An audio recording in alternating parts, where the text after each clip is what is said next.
Hello friends, mild మెసెంట్రిక్ లింఫాడెనిటిస్ అంటే ఏమిటి? మెసెంట్రీ అంటే పొట్టలో ఉన్న చిన్న పేగులను పట్టుకొని ఉంచే పలుచని మాంసం లాంటి భాగం. లింఫా నోడ్స్ అంటే మన శరీరంలో ఇమ్యూన్ సిస్టంలో ఉండే చిన్న రక్షణ గ్రంథులు. లింఫాడెనిటిస్ అంటే వాటికి ఇన్ఫెక్షన్ వల్ల వచ్చే వాపుని లింఫాడెనిటిస్ అని అంటారు. అంటే మైల్డ్ మెసెంట్రిక్ లింఫాడెనిటిస్ పొట్టలో పేగుల దగ్గర ఉన్న లింఫ్ నోడ్స్కు స్వల్పంగా వచ్చే వాపును మైల్డ్ మెసెంట్రిక్ లింఫాడెనిటిస్ అని అంటారు.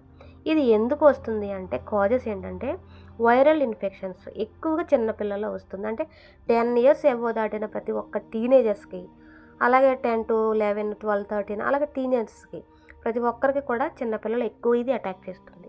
అలాగే బ్యాక్టీరియా ఇన్ఫెక్షన్స్, అలాగే ఫుడ్ ఇన్ఫెక్షన్స్, ఇంకా డైజెషన్ కాకపోవడం వల్ల, ఇంకా అపెండిసైటిస్ లాంటి సమస్యలతో ప్రాబ్లం అవుతుంది. కానీ ఇది అంత ప్రమాదకరం అయితే కాదు. కానీ చిన్నపిల్లలలో ఇమ్యూనిటీ అనేది తక్కువగా ఉంటుంది కాబట్టి వాళ్ళకి సివియర్గానే ఉంటుంది.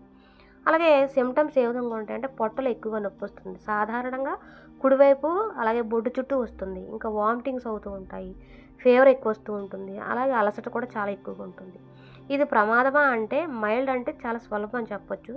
సాధారణంగా ఇది 2 నుంచి 4 వారాల్లో తానే తగ్గిపోతుంది. ఎక్కువగా తీవ్రమైతే కనుక సమస్యగా మనం చూడొచ్చు. ఖచ్చితంగా అప్పుడు డాక్టర్ని కలవాలి. అలాగే ఎలా తగ్గించుకోవాలంటే ఎక్కువ వాటర్ తాగాలి. వాటర్ పిల్లలు ఎక్కువ తాగకపోవడం వలన ఇవి వస్తూ ఉంటాయి. అలాగే తేలికపాటిగా ఆహారం అంటే రైస్, దాల్ ఇట్లాంటివి సాఫ్ట్ ఫుడ్స్ ఈజీగా డైజెషన్ అవి పెడుతూ ఉండాలి. ఇంకా oily foods, street foods, spicy items ఇవన్నీ కూడా పిల్లలకి కంప్లీట్గా అవాయిడ్ చేయాలి. అలాగే డాక్టర్ ఇచ్చిన మెడిసిన్స్ ఇన్ఫ్లమేషన్స్ తగ్గించేలా ఇన్ఫెక్షన్స్ కోసం రెగ్యులర్గా మనం మెడిసిన్స్ ఇస్తూ ఉండాలి. అలాగే పెయిన్ ఎక్కువైతే కనుక బలవంతంగా తినిపించకండి, వారికి రెస్ట్ ఇవ్వండి. ఎప్పుడైతే డాక్టర్ మనం సంప్రదించాలి అంటే కనుక హెవీ పెయిన్, అలాగే హెవీ ఫీవరు, ఇంకా హెవీగా వామిటింగ్స్ అవుతూ ఉంటే కనుక, అలాగే 3 to 4 డేస్గా నొప్పి భరించలేకపోతే ఖచ్చితంగా మీరు పిల్లల్ని హాస్పిటల్కి తీసుకొని వెళ్ళాలి.